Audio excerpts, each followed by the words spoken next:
This happened a few months ago, and I don't know why I agreed, but I decided to go with my friend Michael to a house party he was attending during our first year of high school. Even though I wasn't even invited, Michael was able to pull some strings and I accepted the invitation. Knowing that I wouldn't be able to drive, I made the choice to go with Michael. When we arrived at the home late at night, Michael told me to leave my phone in the car. He explained that maybe I could lose it or someone I don't know could try and take it from me while I'm not looking. At first I was confused. I simply nodded and we got out of the car. I went with Michael into the home or backyard where the party was taking place.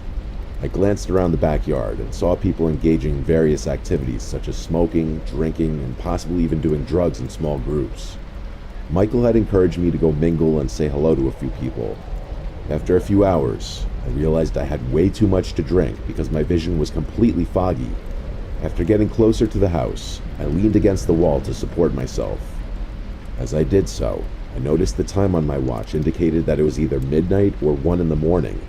I knew it was time to leave, so I set out to find Michael, and despite my overwhelming need to collapse, I scanned the yard for him, but I was unable to locate him or see him. When I asked a few others if they'd seen Michael, they all said they had not.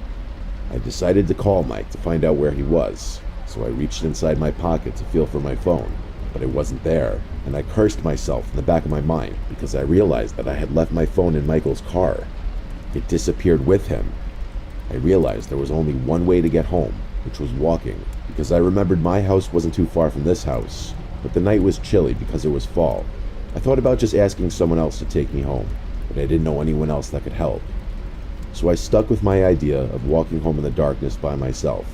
I then got to the road and started stumbling down the street, and I knew I had too many drinks because I felt lightheaded and dizzy.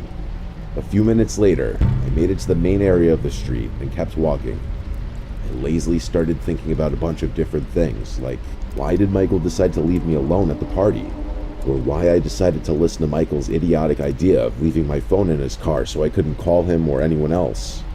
I started cursing myself for being so careless with my drinking and even getting drunk, knowing I shouldn't have done that. I stopped walking on the side of the road because I was getting tired, and I crossed my arms over my chest tightly to keep myself warm.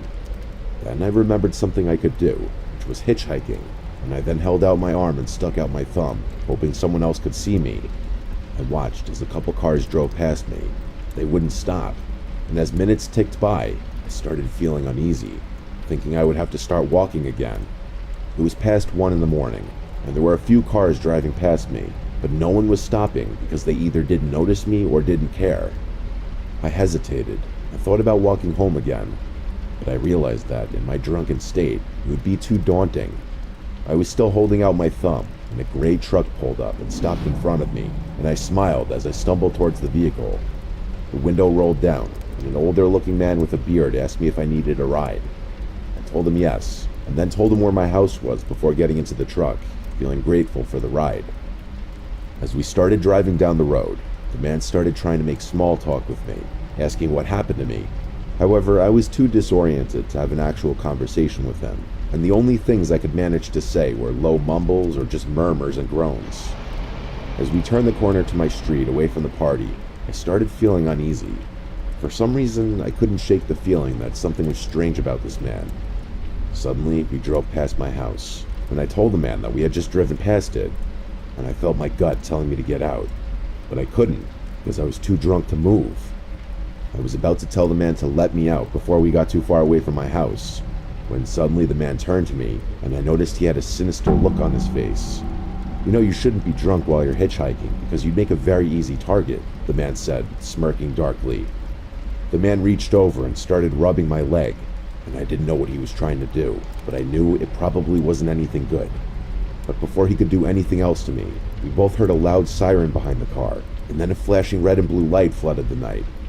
I realized it was the police, and I jumped for joy inside. The man panicked and stopped, unlocking the doors, which allowed me to jump out of the car. I ran as fast as I could, and the police officer rushed over to me, and I told him the entire story about what happened to me. Unfortunately, nothing illegal happened per se at that point. The police officer told me that he was looking for someone in a gray truck who had apparently stolen something from a store. I'm not sure if it was the man who picked me up or someone else, but I was just glad the police officer stopped the car. A cop gave me a ride home, and I decided from there on I wouldn't get so drunk that I couldn't think straight. I now know the importance of being responsible and staying aware of my surroundings, even when having a good time.